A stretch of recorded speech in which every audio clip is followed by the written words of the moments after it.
Amigos, México, se ha dicho mucho en estos últimos días, está en medio de una tormenta perfecta que está pues golpeando severamente el crecimiento económico de este país, que está inhibiendo pues la llegada de recursos que unos esperaban con esta reforma energética y que en términos generales está mermando la confianza de los inversionistas.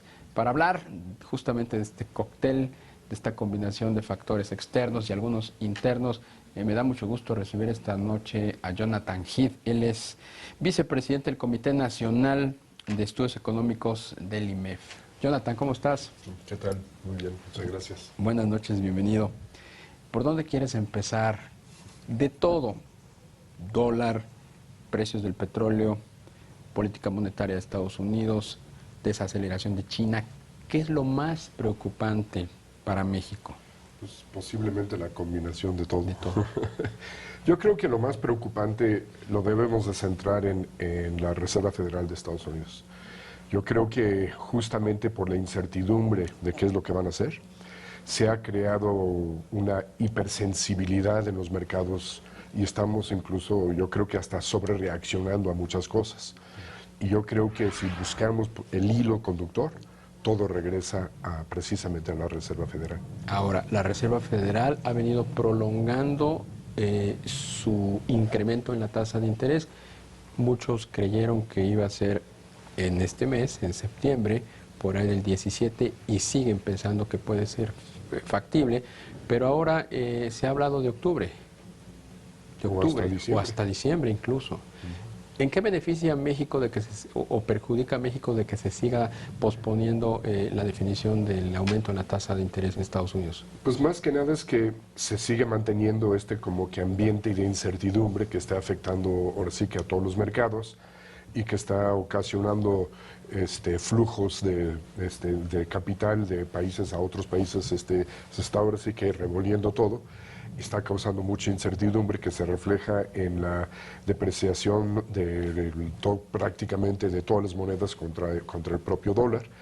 Y pues se va a mantener esta incertidumbre y si el 2015 fue difícil, pues yo creo que va a mantenerse este ambiente todavía por un tiempo más. ¿Qué va a hacer Banco de México? Se ha dicho que debería empezar también a incrementar su propia tasa de interés o la tasa de interés que cobra por los préstamos en México. ¿Ves tú factible que se adelante la propia FED? ¿Es beneficioso eso? Por lo pronto, el Banco de México creo que mandó un mensaje muy claro al cambiar las fechas de sus juntas formales para que coincidan con las juntas de la Reserva Federal, para que si la Reserva Federal anuncia un aumento, el Banco de México inmediatamente va seguramente a hacer un aumento de la misma forma y en el mismo tiempo, para mantener el diferencial de tasas de política monetaria entre los dos países. La razón por la cual se podría adelantar, más que nada es para tratar de tranquilizar el mercado cambiario, tratar de hacer el peso un poquito más atractivo, tratar de evitar que los flujos se salgan o incluso tratar de atraer todavía más flujos y tratar de que el tipo de cambio no sea tan volátil y que no se siga depreciando al ritmo actual. Traemos ya un peso de 17, un dólar de 17.50, 17.40. ¿Hasta dónde crees tú que pueda llegar? Y una vez que defina la FED su política monetaria, ¿se va a parar ahí la especulación? Yo creo que no. Ahí va a depender mucho de cómo hace el anuncio y qué es lo que nos dice la Reserva Federal. Vamos a suponer que ellos dicen vamos a subir en un cuarto de punto ahorita y en un futuro seguiremos subiendo, pero no te voy a decir ni cuándo ni cuánto.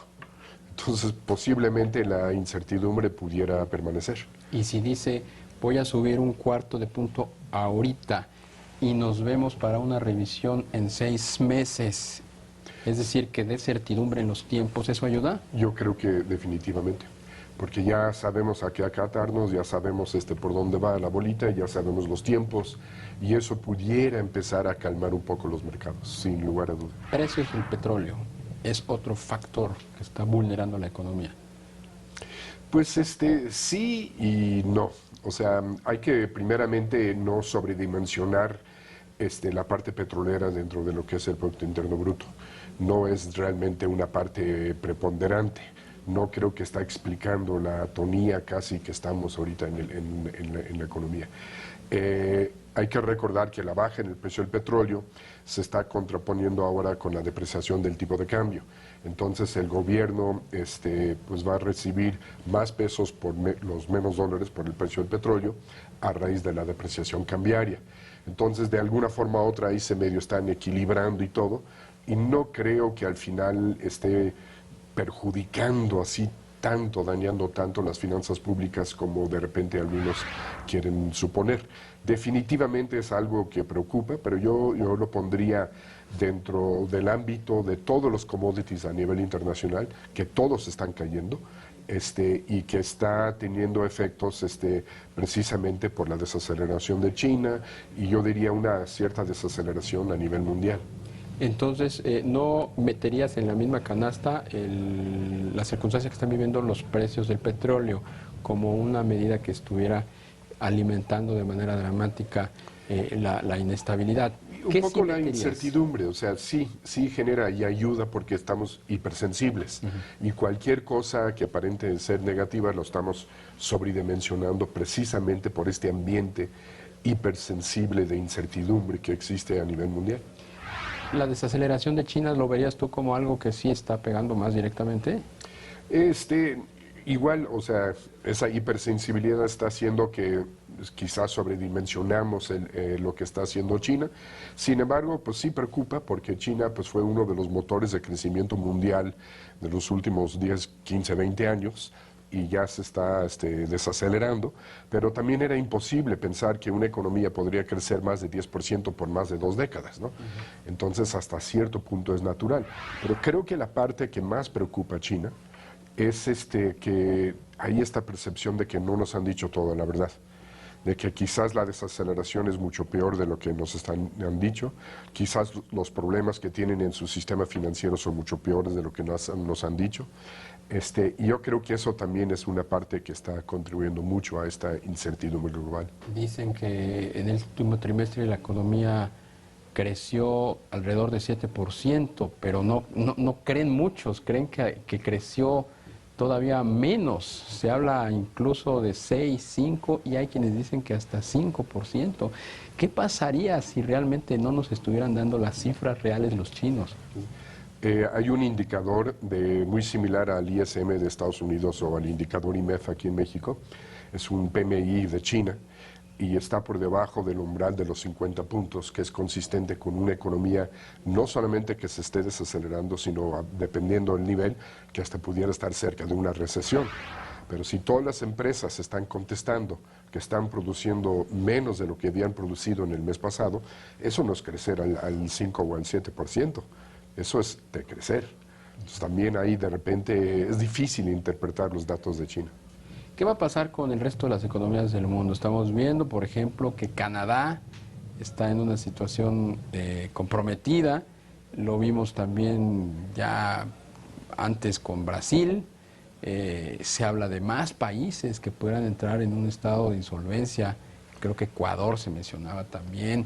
Pues, ¿ves tú que el mundo se empiece a descomponer económica y financieramente? Lo que pasa es que estamos pasando por un ciclo donde China se desacelera, bajan los precios de los commodities a nivel mundial. ¿Y cuáles son los países que dependen mucho de la exportación de commodities? Canadá, Brasil, Argentina, Venezuela, y todos son los países que están en recesión. ¿México cómo está? ¿Cómo nos México agarra no este es un exportador de commodities.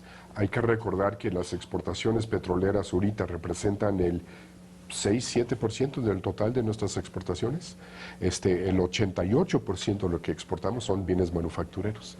Y por eso realmente no nos ha pegado tanto como a Brasil o Argentina u otros países. Crecemos una tasa, todo el mundo está de acuerdo que es bastante mediocre, pero arribita del 2%.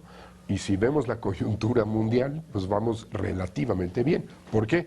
Porque Estados Unidos está creciendo más o menos al mismo paso y es el receptor principal de nuestras exportaciones.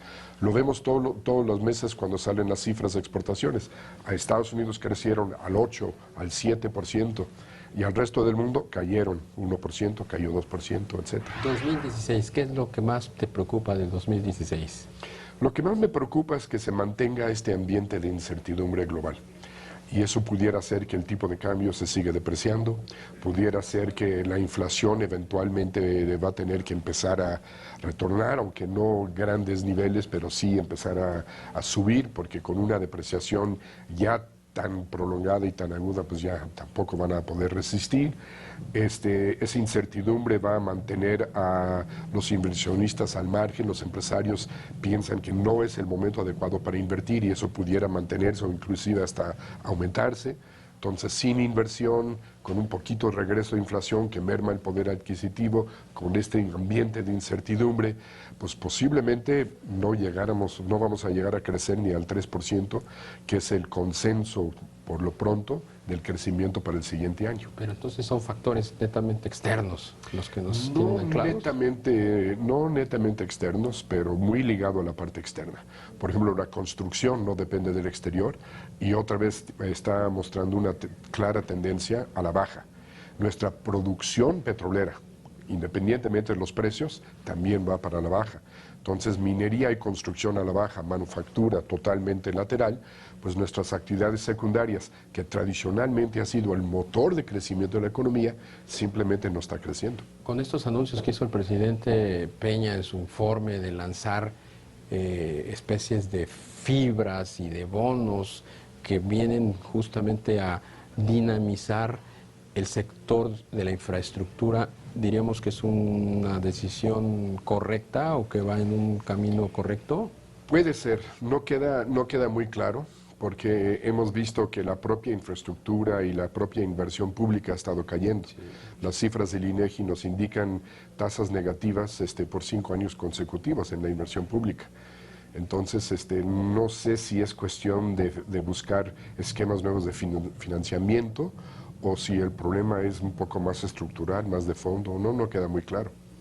Pues Jonathan Gil, vicepresidente del Comité Nacional de Estudios Económicos del IMEF, como siempre, un gusto platicar contigo. Gracias por estar aquí. Un placer, Darío. Buenas noches. También buenas noches a usted. Gracias por el favor de su atención y le invito a que siga en la programación de Excelsior Televisión. Te invitamos a seguir cuestionando la información con los siguientes videos.